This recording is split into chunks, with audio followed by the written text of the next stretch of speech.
Assalamualaikum warahmatullahi wabarakatuh. Kami dari kelompok 2. Di video ini kami akan menjelaskan tentang hak asasi manusia. Yang pertama, saya akan menjelaskan tentang pasal-pasal yang berkesesuaian.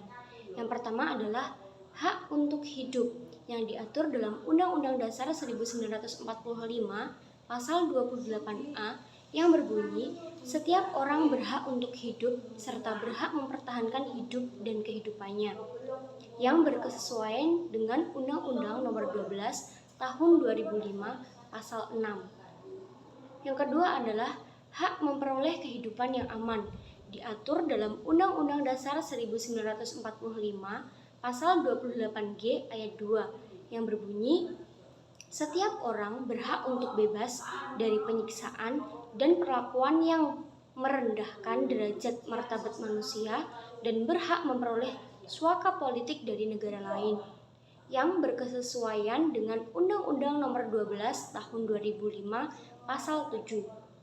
Yang ketiga adalah hak atas keamanan yang diatur dalam Undang-Undang Dasar 1945 Pasal 28G ayat 1 yang berbunyi, setiap orang berhak atas perlindungan diri pribadi, keluarga, kehormatan, martabat, dan harta benda yang di bawah kekuasaannya, serta berhak atas rasa aman dan perlindungan dari ancaman ketakutan untuk berbuat atau tidak berbuat sesuatu yang merupakan hak asasi, yang berkesesuaian dengan Undang-Undang Nomor 12 Tahun 2005 Pasal 9. Yang keempat, hak perlakuan baik yang diatur dalam Undang-Undang Dasar 1945 Pasal 28I ayat 1 yang berbunyi, hak untuk hidup, hak untuk tidak disiksa, hak kemerdekaan pikiran dan hati nurani, hak beragama, hak untuk tidak diperbudak, hak untuk diakui sebagai pribadi di hadapan hukum, dan hak untuk tidak dituntut atas dasar hukum yang berlaku surut atau hak asasi manusia yang tidak dapat dikurangi dalam keadaan apapun, yang berkesesuaian dengan Undang-Undang Nomor 12 Tahun 2005 Pasal 10. Yang kelima adalah hak beragama yang diatur dalam Undang-Undang 1945 Pasal 28E yang berbunyi, setiap orang bebas memeluk agama dan beribadah menurut agamanya, memilih pendidikan dan pengajaran, memilih pekerjaan, memilih kewarganegaraan, memilih tempat tinggal di wilayah negara dan meninggalkannya, serta berhak untuk kembali. Pasal ini berkesesuaian dengan Undang-Undang Nomor 12 Tahun 2005 Pasal 18. Yang keenam adalah hak kebebasan untuk berpendapat. Diatur dalam Undang-Undang 1945 Pasal 28F yang berbunyi, setiap orang berhak untuk berkomunikasi dan memperoleh informasi untuk mengembangkan pribadi dan lingkungan sosialnya, serta berhak mencari, memperoleh, memiliki, menyimpan, mengolah, dan menyampaikan informasi dengan menggunakan segala jenis saluran yang tersedia. Berkesesuaian dengan Undang-Undang Nomor 12 Tahun 2005 Pasal 19 Ayat 2. Yang selanjutnya adalah yang ketujuh, hak berkeluarga. Diatur dalam Undang-Undang 1945 Pasal 28B. 1. Setiap orang berhak membentuk keluarga dan melanjutkan keturunan melalui perkawinan yang sah. 2. Setiap anak berhak atas kelangsungan hidup, tumbuh dan berkembang, serta berhak atas perlindungan dari kekerasan dan diskriminasi. Pasal ini berkesesuaian dengan Undang-Undang Nomor 12 Tahun 2005 Pasal 23. Yang ke-8 adalah hak berpolitik. Diatur dalam Undang-Undang 1945 Pasal 28D ayat 3 yang berbunyi, setiap warga negara berhak memperoleh kesempatan yang sama dalam pemerintahan. Pasal ini berkesesuaian dengan Undang-Undang Nomor 12 Tahun 2005 Pasal 1 ayat 1, Pasal 2 ayat 1. Hak untuk hidup. Di dalam Undang-Undang Nomor 12 Tahun 2005 terdapat dalam Pasal 6 yang berbunyi, setiap manusia berhak atas hak untuk hidup yang melekat pada dirinya.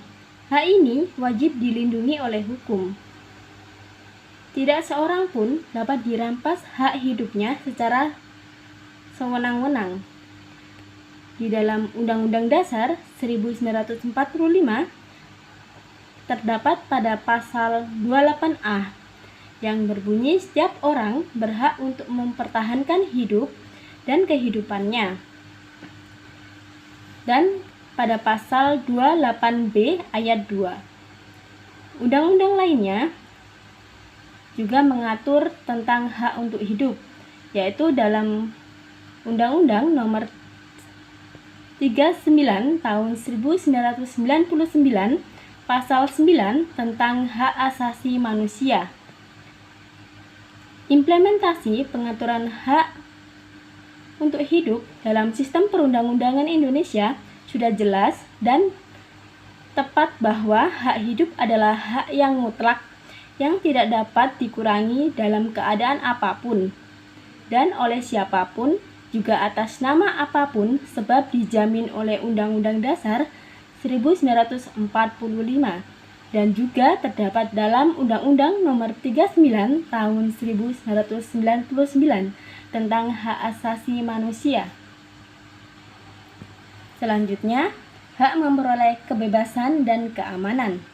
Di dalam Undang-Undang Nomor 12 Tahun 2005 terdapat dalam pasal 9 ayat 1, yaitu setiap orang berhak atas kebebasan dan keamanan pribadi. Di dalam Undang-Undang Dasar 1945 terdapat dalam pasal 28 Undang-Undang 1945 terdiri dari pasal 28A sampai 28C. Makna pasal 28 Undang-Undang Dasar 1945 yakni bahwa hak asasi manusia dijamin oleh negara dan dicantumkan dalam Undang-Undang Dasar 1945.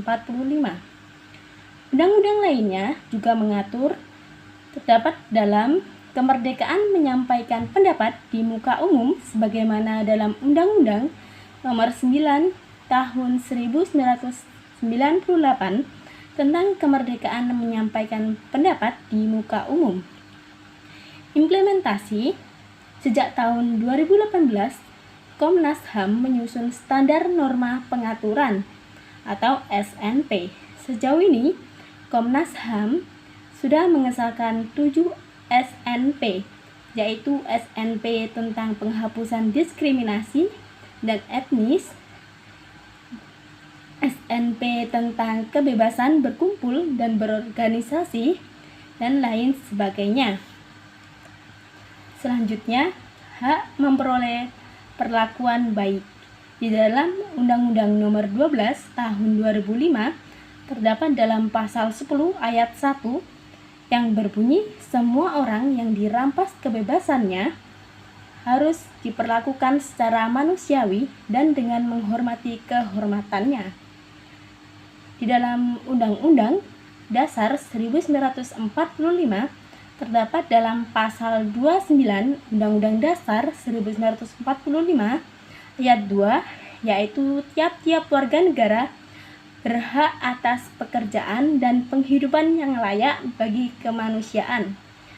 Pada undang-undang lainnya, pasal 5 ayat 3 Undang-Undang HAM, yaitu setiap orang yang termasuk kelompok masyarakat yang rentan berhak memperoleh perlakuan dan perlindungan lebih berkenaan dengan kekhususannya. Implementasi. Hak mendapatkan upah yang adil dengan nilai pekerjaan yang sama, hak waktu kerja bagi pekerja perempuan, hak waktu lembur pada pekerja perempuan sudah diatur dalam Undang-Undang Nomor 13 Tahun 2003 tentang Ketenagakerjaan dan juga terdapat dalam Undang-Undang Nomor 39 Tahun 1999 tentang HAM. Selanjutnya yaitu hak kebebasan berpendapat. Pada Undang-Undang Dasar 1945 Pasal 28E, setiap orang berhak atas kebebasan berserikat, berkumpul, dan juga berpendapat. Pun juga tertulis pada UU Nomor 12 Tahun 2005 Pasal 19 ayat 1 dan 2, setiap orang berhak berpendapat tanpa campur tangan. Dan juga setiap orang berhak atas kebebasan untuk menyatakan pendapat, hak termasuk untuk mencari, menerima, dan memberikan informasi tanpa pemikiran apapun, terlepas dari pembatasan-pembatasan secara lisan, tertulis, atau dalam bentuk cetakan, karya seni, atau melalui kebebasan media lain dengan pilihannya. Dalam implementasinya banyak sekali aktivis-aktivis yang menyuarakan pendapat atau sebagai kritik ataupun juga kontrol kepada negara. Namun negara menunjukkan sikapnya dengan beberapa pelaporan terhadap aktivis tersebut. Hal ini tentu mencederai hak kebebasan berpendapat yang ada di Indonesia. Untuk selanjutnya yaitu hak berkeluarga. Dalam Undang-Undang Dasar 1945 Pasal 28B ayat 1, setiap orang berhak membentuk keluarga dan melanjutkan keturunan melalui perkawinan yang sah. Dan juga tertulis pada UU nomor 12 tahun 2005 Pasal 23 ayat 1, keluarga adalah sendi dasar masyarakat yang dialami dan mendasar yang berhak atas perlindungan dari masyarakat dan negara. Dalam implementasinya, negara sudah memfasilitasi dan memberikan kebebasan untuk berkeluarga. Namun akhir-akhir ini banyak sekali perdebatan mengenai perkawinan tentang perbedaan keyakinan atau perkawinan beda agama. Tetapi ada beberapa hal yang atau ada satu contoh negara berhasil mengabulkan pernikahan beda agama, yaitu di Pengadilan Negeri Pontianak. Pengadilan Negeri Pontianak menyatakan sah pernikahan dengan beda keyakinan. Yang selanjutnya adalah hak politik. Dalam Undang-Undang Dasar 45 ada beberapa pasal yang menyebutkan hak politik yang dimiliki oleh masyarakat. Yang pertama yaitu adanya keberadaan hak politik pada pasal 27 ayat 1 mengenai persamaan kedudukan semua warga negara terhadap hukum dan pemerintahan. Pasal 28 tentang kebebasan berkumpul dan meyakinkan pendapat, dan pasal 31 tentang setiap warga negara mendapatkan pendidikan. Dan juga pada UU nomor 12 tahun 2005 pasal 26, setiap orang berkedudukan sama di hadapan hukum dan berhak atas perlindungan hukum apapun. Dalam hal ini hukum harus melarang apapun dan menjamin perlindungan dan sama efektif bagi semua diskriminasi atas dasar apapun seperti ras, agama, jenis kelamin, bahasa, politik, dan lain-lain. Dalam hal ini juga negara juga harus menjamin semua warganya sama di hadapan hukum, tidak memilah dan memilih. Istilah sekarang adalah tajam ke bawah dan tumpul ke atas. Hal itu sangat-sangat mencederai kebebasan dalam hak politik atau melanggar HAM. Tentang peraturan lain yang merujuk UUD 1945 dan UU nomor 12 tahun 2005. Hak berkedudukan sama di mata hukum. Yang pertama pasal 193 KUHP yang berbunyi jika pengadilan berpendapat bahwa terdakwa telah melakukan tindak pidana yang didakwakan kepadanya, maka pengadilan menjatuhkan pidana. Yang kedua, putusan bebas sebagaimana yang dirumuskan dalam pasal 191 ayat 1 KUHP yang berbunyi jika pengadilan berpendapat bahwa dari hasil pemikiran sidang kesalahan terdakwa atas perbuatan yang didakwakan kepadanya tidak terbukti secara sah dan meyakinkan, maka terdakwa diputuskan bebas. Yang ketiga, putusan lepas dari segala tuntutan seperti dalam pasal 191 ayat 2 KUHP yang berbunyi jika pengadilan berpendapat bahwa perbuatan yang didakwakan kepada terdakwa terbukti, tetapi perbuatan itu tidak